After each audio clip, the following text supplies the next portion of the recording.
El Kiosco.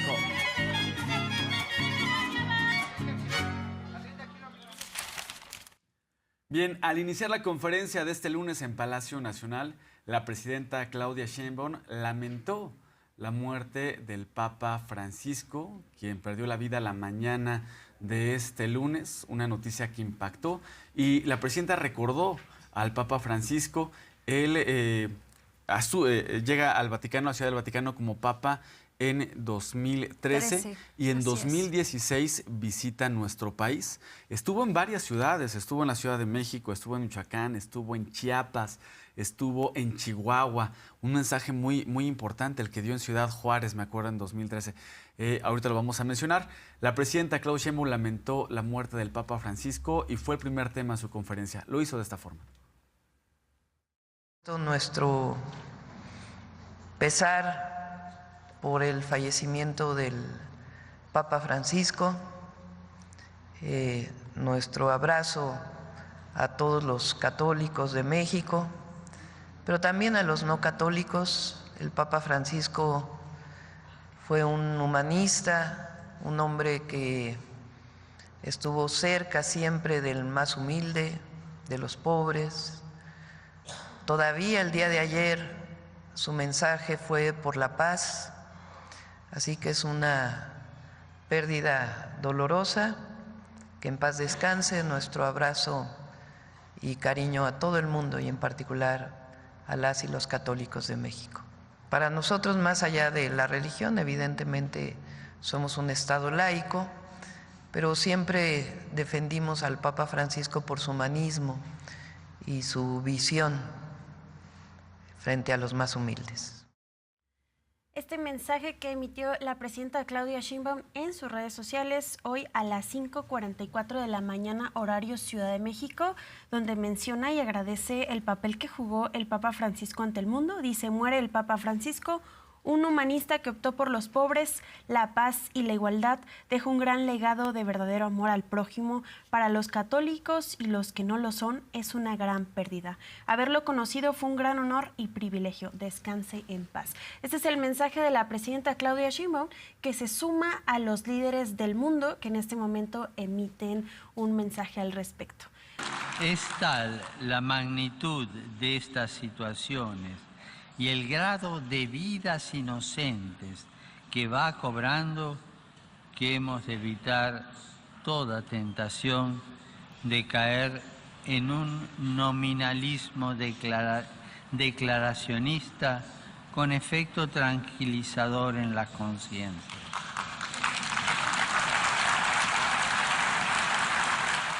Jorge Mario Bergoglio nació el 17 de diciembre de 1936 en una familia de clase media-baja en el barrio de Flores de la ciudad de Buenos Aires, Argentina.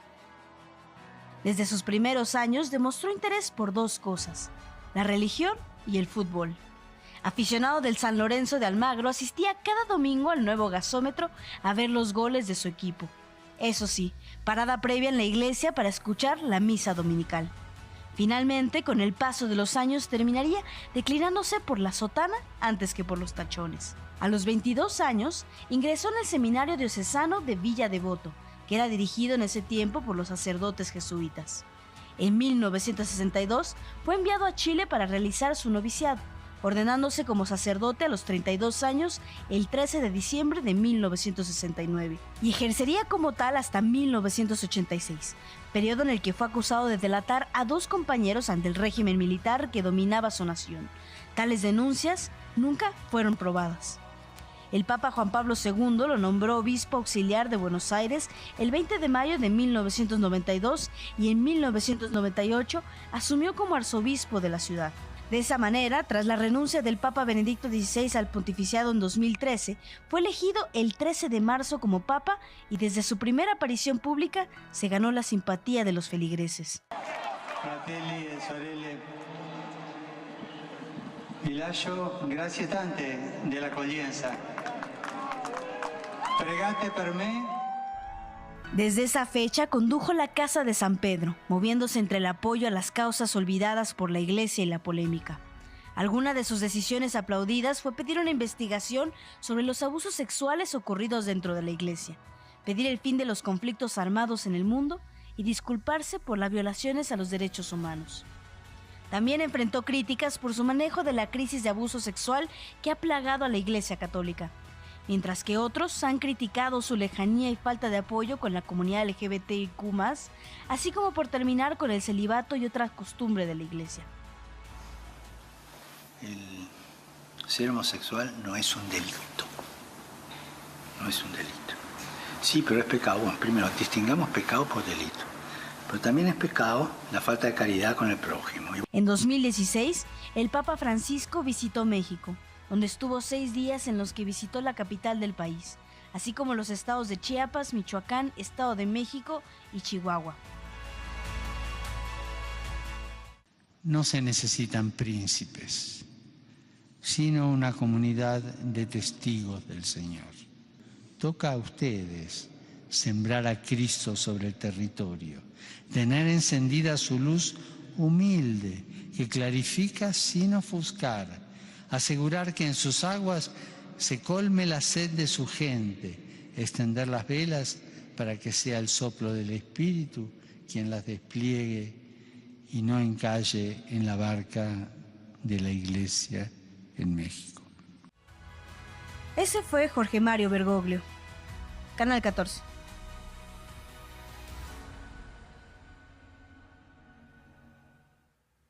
El Papa Francisco falleció este lunes 21 de abril a los 88 años de edad por complicaciones de salud. Tenía bronquitis, entre otros problemas respiratorios. Recientemente incluso sufrió algunas caídas. En las últimas imágenes que pudimos observar de él en eventos públicos tenía un cabestrillo cuidando su brazo por los accidentes, caídas que tuvo tras las complicaciones de salud. Y en todo el mundo se le recuerda al Papa Francisco, Arly. Una figura muy importante para el mundo que más allá de las ideologías religiosas representó una revolución a las causas donde se veía a los más pobres como una prioridad durante su papado. Asimismo también mostró un respeto significativo a la comunidad LGBT, más mencionando la importancia de ver desde la humanidad a cualquier persona, retó al sistema neoliberal y capitalista, mencionaba que la economía actual mataba, incluso se posicionó sobre lo sucedido en Gaza y la migración que se vive en el mundo.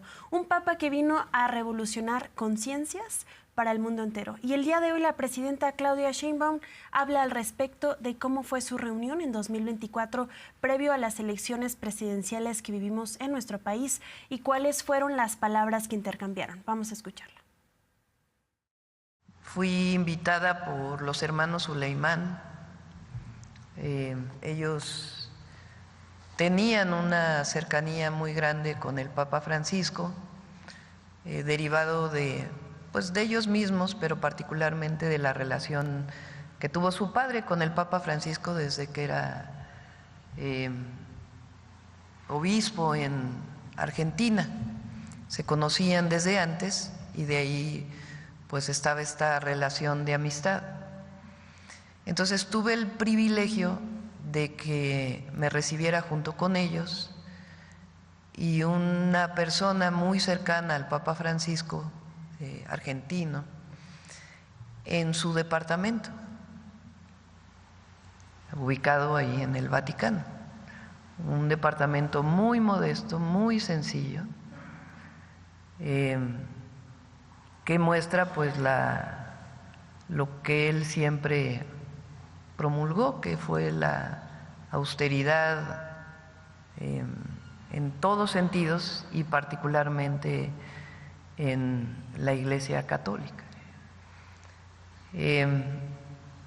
Le platiqué que iba a ser candidata. Había ido la candidata del PRIAN, Xóchitl Gálvez, un día antes. A ella no la recibió en su casa, por cierto. En la parte de abajo fue recibida. Y me dijo, vino hace unos días una mujer, una buena mujer, dijo, que va a competir por la presidencia de México. Y me dijo que había otra mujer que también iba a competir por la presidencia de México. Le dije, pues soy yo, su servidor, Francisco, su santidad. Y hablamos yo le dije la frase que siempre uso en las asambleas, que la he dicho muchas veces, de él, que me parece que en muy pocas palabras muestra su humanismo y además lo que debemos ser todas las personas, todos los seres humanos, que es que nadie debe mirar, que la única forma lícita de mirar a alguien de arriba a abajo es cuando uno le da la mano para levantarse. Ese pensamiento lo he dicho incluso en mi campaña, lo dije muchas veces, porque es muy hermoso, es decir, los seres humanos somos iguales, las personas somos iguales y siempre debemos vernos a los ojos, de frente. Nadie debe ver nunca discriminatoriamente de arriba a abajo a otra persona, como si alguien fuera más que otra. Y la única manera que debe hacerlo es cuando uno le da la mano para levantarse. Me platicó algo de su vida, de momentos de su vida, un hombre además con muy buen sentido del humor. Nos hizo un chiste sobre argentinos, que no voy a repetir porque no vayan a decir que es él siendo argentino, hablando de su sentido del humor. Y estuve casi una hora ahí. Entonces, la verdad, un privilegio, un hombre muy sabio, que en muy pocas palabras decía pensamientos muy profundos.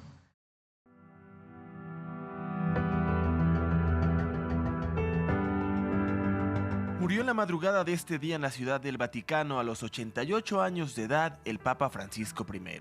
Nacido Jorge Mario Bergoglio en diciembre de 1936 en Buenos Aires, Argentina. Francisco asumió el papado el 13 de marzo de 2013. Fue el primer papa jesuita y el primero proveniente del sur global. Eligió su nombre en honor a Francisco de Asís, quien alguna vez dijo: deseo poco y lo poco que deseo lo deseo poco.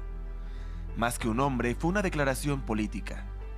El papado de Francisco I estaría marcado por llevar más lejos que nadie en su posición la opción de los pobres, recuperada por la teología de la liberación nacida en América Latina. El Papa Francisco fue rechazado por los sectores más conservadores de la Iglesia Católica, institución que en más de una ocasión se mostró extremadamente reacia al cambio de dirección que Francisco imprimió desde su papado, poniendo al centro de la fe la causa de los pobres y los excluidos. Murió el Papa Francisco I y con él quizá terminen, lamentablemente, los aires de cambio al interior de la Iglesia Católica, en un momento donde se configura desde la extrema derecha global una fuerte ofensiva en contra de las causas sociales. Descanse en paz, Jorge Mario Bergoglio. Mañanera 360.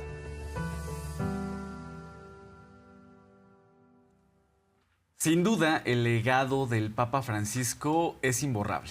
Se convirtió en símbolo de una iglesia católica más humana, comprometida con las causas sociales y como Papa jesuita en favor de la defensa de los más vulnerables, Arlene.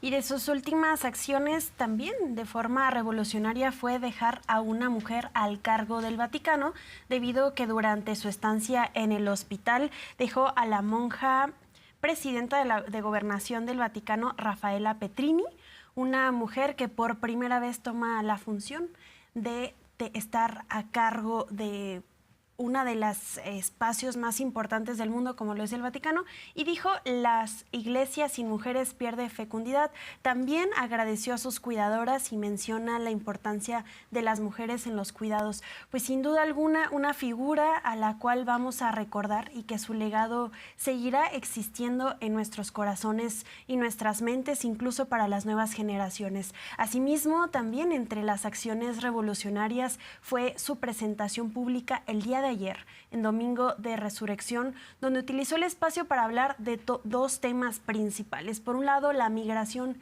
que existe en el mundo, donde él siempre ha hablado de que se tiene que tener una visión humanista de la migración, donde se vea a las causas, y por otro lado, también de la situación en Gaza, del genocidio que se vive en Gaza, un líder mundial que en muchas ocasiones no ha buscado tibiezas y al contrario ha sido contundente con lo que sucede en Gaza, hablando también con familias sobrevivientes, con niñas, niños que están por allá. Y asimismo vamos a presentarle una entrevista de la periodista argentina Bernarda Llorente, que si quiere verla completa la puede encontrar por Canal 14. Vamos a ver los detalles. Molto gravi e dolorose. Continúo recibiendo noticias muy serias y dolorosas de Gaza. Civiles desarmados son sometidos a bombardeos y tiroteos.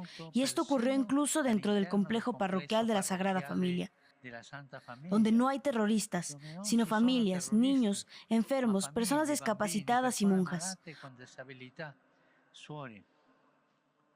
Una madre y su hija, la señora Naida Khalil Antón y su hija Samar Kamal Antón, fueron asesinadas y otras personas resultaron heridas por francotiradores mientras iban al sanitario. El convento de las Hermanas de la Madre Teresa fue dañado y su generador destruido. Algunos dicen terrorismo, es guerra.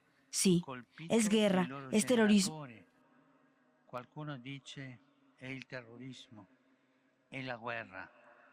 Sí, es guerra, es terrorismo. Por eso las escrituras señalan que Dios hace que las guerras cesen. Él rompe arcos y rompe espadas. Oremos al Señor por la paz.